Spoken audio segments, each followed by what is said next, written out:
ভুলো নাই, মনে রাখছো।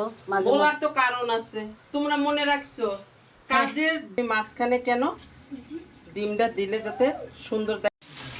এই যে মশলা কষানো শেষ, সবুজ সবুজ। আসসালামু আলাইকুম, কেমন আছো তোমরা সবাই? অনেক দিন কোনো ভিডিও ছাড়া হয় না।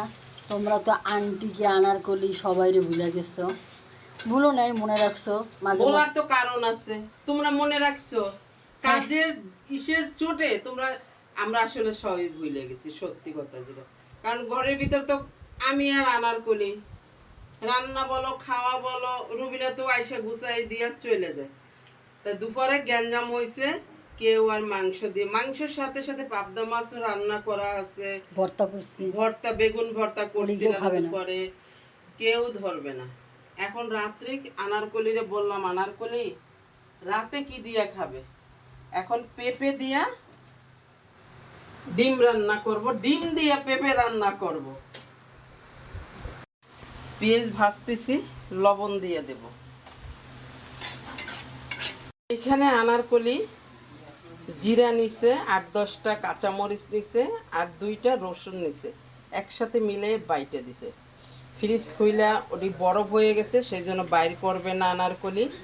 তা আমারে বললো যে আম্মু আমি বাইটে দিই। আমি তাহলে দেও যদি পারো। এই গরমে কোনো খাবার ভালো লাগে না, তাও এই একটু ঠান্ডা খাবার কাঁচামরিচ দিয়ে দেখি রান্না করে দিয়া। এটা আবার খাবে এনে একটু হলুদ দিয়ে দিলাম, আর দেবো না, হলুদও অল্প দিছি। ভালো করে কাঁচামরিচটারে ভাইজে নে।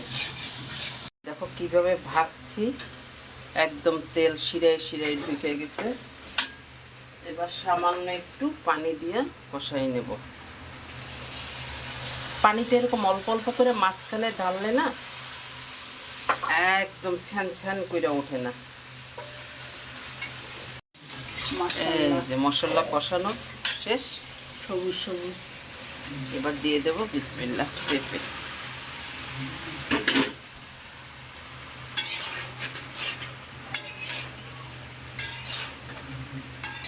আর একটু সুন্দর করে মিলাই নেব। দেখছো শুকনো মরিচের গুঁড়া দিলে লাল হয়ে যেত, তাহলে এত সুন্দর সবুজ সবুজ দেখা যেত না। পেঁপে তরকারি হয়ে গেছে, এবার ডিম দিয়ে দেব। এই যে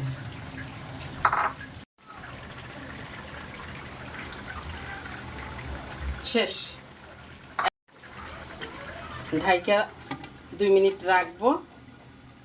কড়াই চেঞ্জ করে দিছি আমি মাঝখানে, কেন ডিমটা দিলে যাতে সুন্দর দেখা যায়, জায়গা থাকে, এই জন্য। চুলা কমাই দাও। এই যে আমার ঝটপট রান্না, ডিম দিয়ে পেঁপে। তোমরাও সবাই গরমের দিনে রান্না করে খাবে। হ্যাঁ, এই যে দেখো কত সুন্দর, একেবারে ঝটপট, ঘেরানটা এত সুন্দর আসতেছে। কাঁচামরিচ দিয়ে রান্না করছি। গরমে সবাই সাবধানে থাকবা, ঠান্ডা তরকারি খাবে। গোশ খাইতে খাইতে যাদের অরুচি ধরে গেছে তারা এইভাবে রান্না করে খেয়ে দেখো, অনেক ভালো লাগে। আর পেঁপে তো এই গরমের শরীরের জন্য খুবই উপকারিত। চলো আনারকলি এবার ওদের খাবার দে। আমরা এখন খাবার খাইতে যাই, তোমরাও খাবার খাও। হ্যাঁ, সবাইকে খাবার দেবো। এখন রাত 11:30-12টা বেজে গেছে। তোমাদের যদি ভালো লাগে ট্রাই করে দেখতে পারো, বাসায় রান্না করে খেয়ে দেখো কেমন আন্টির হয়। ইউটিউব চ্যানেল আছে, ওখানে সাবস্ক্রাইব করো। চলো আজকের মতন আল্লাহ হাফেজ বলে দাও। আল্লাহ হাফেজ, সবাই ভালো থাকো, সুস্থ থাকো।